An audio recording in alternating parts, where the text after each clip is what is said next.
హనుమంతునికి మనం సమర్పించే అప్పాలు ఎప్పుడన్నా మనకి స్వీట్ తినాలనిపించినప్పుడు ఒక స్వీట్ స్నాక్ లాగా చాలా క్విక్గా ఇంట్లో చేసేసుకోవచ్చు.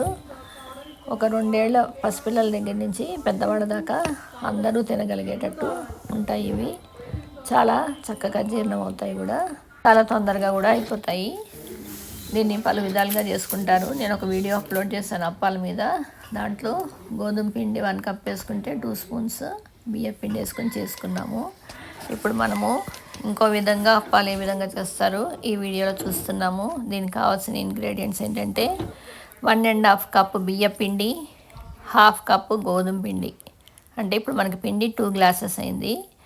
1 గ్లాస్ బెల్లం, 1 గ్లాస్ నీళ్లు తీసుకోవాలి. 1 స్పూన్ ఇలాచీ పౌడరు, వేయించుకోవడానికి సరిపడా నూనె. ఇవి మనకు కావాల్సిన ఇంగ్రీడియంట్స్. ముందుగా 1½ కప్పు బియ్యం పిండి, 1/2 కప్పు గోధుమ పిండి 2 కొలుచుకొని పక్కన పెట్టుకోవాలి. ఇప్పుడు స్టవ్ ఆన్ చేసి ఒక గ్లాసుడు బెల్లానికి 1 గ్లాసు నీళ్లు పోసి బెల్లం బాగా కరిగేదాకా, బాగా బుడగలు వచ్చేదాకా అన్నీ మరగనివ్వాలి. అంతే, దీనికి పాకం ఏం అవసరం లేదు. అలా బాగా బుడగలు వచ్చినప్పుడు మనం కొలిచి పెట్టుకున్న పిండి వేయాలి. దానికంటే ముందర 1 చెంచాడు ఇలాచీ పౌడర్ వేయాలి, మంచి సువాసన ఉంటుంది. ఈ పిండి వేసేసిన తర్వాత మొత్తం పైకి కింద కలపాలి.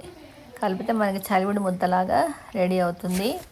అప్పుడు ఇది కొంచెం చల్లారిన తర్వాత గోరువెచ్చగా ఉన్నప్పుడు ఇలా ఈ విధంగా బిళ్ళల్లాగా చేసుకోవాలి. మరి లావుగా కాకుండా మరి పలచగా కాకుండా చేసి పెట్టుకోవాలి.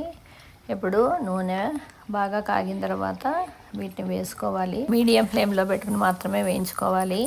ఇవి చాలా తొందరగా వేగిపోయి మాడిపోతాయి. అందుకని మీడియం ఫ్లేమ్లో పెట్టుకుని ఒకవైపు కాలంగానే ఇట్లా ఈ విధంగా బ్రౌన్గా అవ్వగానే వెంటనే వేరే వైపు తిప్పేసుకోవాలి. లేదంటే బాగా బ్రౌన్గా అయిపోయి మాడిపోతాయి.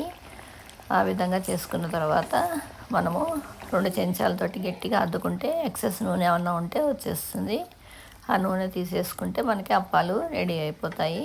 ఈ విధంగా చాలా సింపుల్గా, చాలా తొందరగా అప్పాలు చేసేసుకోవచ్చు. చాలా బాగుంటాయి కూడా. హెల్దీ స్వీట్ స్నాక్ ఇది. Thanks for watching.